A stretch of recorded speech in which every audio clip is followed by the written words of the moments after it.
स्वागत है आप लोगों का आपके अपने educational channel home science with Pooja में।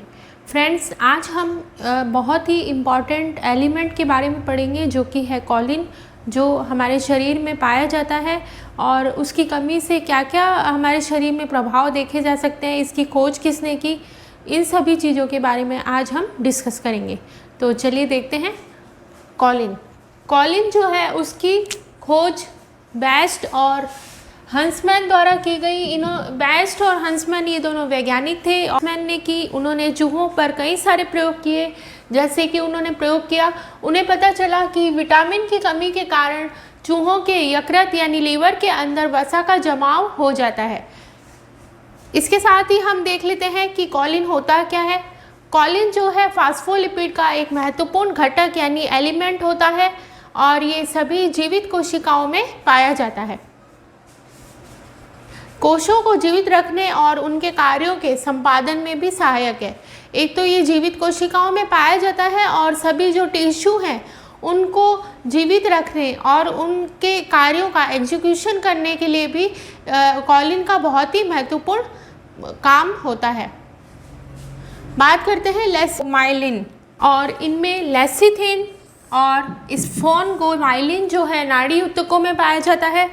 और ये दोनों ही जो पदार्थ हैं लेसिथिन और स्फोनगोमाइलिन, ये दोनों ही ट्रांसमिथाइलेशन क्रियाओं में भाग लेते हैं। ट्रांसमिथाइलेशन क्रिया में भाग लेते हैं। इसे मैं बार बार इसलिए रिपीट कर रही हूँ क्योंकि ये बहुत ही इम्पॉर्टेंट है और एग्ज़ाम में पूछा जा सकता है। फिर से देख लीजिए, लेसिथिन और स्फोनगोमाइलिन जो है नाड़ी ऊतकों में पाया जाता है और ये दोनों ही तत्व जो हैं ट्रांसमिथाइलेशन क्रियाओं में भाग लेते हैं। वैज्ञानिकों ने जब कॉलिन की आहार में आवश्यकता देखी तो उसे विटामिन बी समूह में भी शामिल किया। कहने का मतलब है कि जो कॉलिन है बहुत ज़्यादा शरीर के लिए आवश्यक तत्व है और इसी वजह से जो कॉलिन है उसे बी तत्वों के साथ शामिल किया गया। यहाँ पर इसका रासायनिक संगठन देख लेते हैं। कॉलिन के अंदर कार्बन 5 होते हैं। कार्बन जो है उसके अणु 5 होते हैं। हाइड्रोक्साइड के 15 होते हैं। ऑक्सीजन होता है और नाइट्रोजन होता है। फिर से देख लीजिए, कार्बन के 5 अणु होते हैं, हाइड्रोजन के 15 यानी 15 अणु होते हैं, ऑक्सीजन होता है इसमें और नाइट्रोजन उपस्थित रहता है। कुछ कंपोनेंट्स के बारे में, तो कॉलिन के अंदर हाइड्रोक्सी, इथाइल, ट्राई मिथाइल और अमोनियम हाइड्रोक्साइड उपस्थित रहता है। अब बात कर लेते हैं कॉलिन की विशेषताओं यानी एडवांटेजेस के बारे में। कॉलिन जो है रंगहीन और रवेदार होता है और इसका स्वाद जो है कसेला होता है, कड़वा होता है। और ये जो कॉलिन है वो एक शक्तिशाली क्षार है। जल और अल्कोहल जो होता है उसमें पूरी तरह से घुलनशील होता है तथा सांद्र घोल ताप के प्रति अस्थिर रहता है। कॉलिन का जो सांद्र घोल है वो ताप के प्रति अस्थिर यानी अनस्टेबल। शुरू में ही पढ़ लिया कि कॉलिन जो है लीवर में वसा के जमाव को रोकता है, क्योंकि बेस्ट और हंसमैन ये दोनों ही वैज्ञानिक जो थे इन्होंने 1934 में चूहों पर प्रयोग करके देखा, जिसमें उन्होंने पाया कि कॉलिन की कमी के कारण चूहों के जो यकृत हैं उसमें वसा का जमाव हो गया। इससे पता चलता है कि कॉलिन जो है लीवर में वसा के जमाव को रोकता है। कॉलिन कई सारे जानवरों की शारीरिक वृद्धि में भी उपयोगी होता है। मुर्गियों में अंडे देने की क्षमता जो है कॉलिन के द्वारा प्राप्त होती है। साथ ही एस्टाइल कॉलिन के निर्माण में भी उपयोगी होता है। कोलेस्ट्रॉल जो है उसका उचित उपयोग शरीर में करने के लिए कॉलिन जिम्मेदार रहता है। कॉलिन की कमी के प्रभाव, वैसे तो कॉलिन की कमी का कोई प्रभाव, विशेष प्रभाव हमारे शरीर में नहीं देखने को मिला है, क्योंकि विटामिन बी जो है उसकी कमी के प्रभाव हमारे शरीर में देखने को नहीं मिलते हैं। कारण ये होता है कि विटामिन बी जो है सभी तरह के आहार से हमें प्राप्त हो जाता है।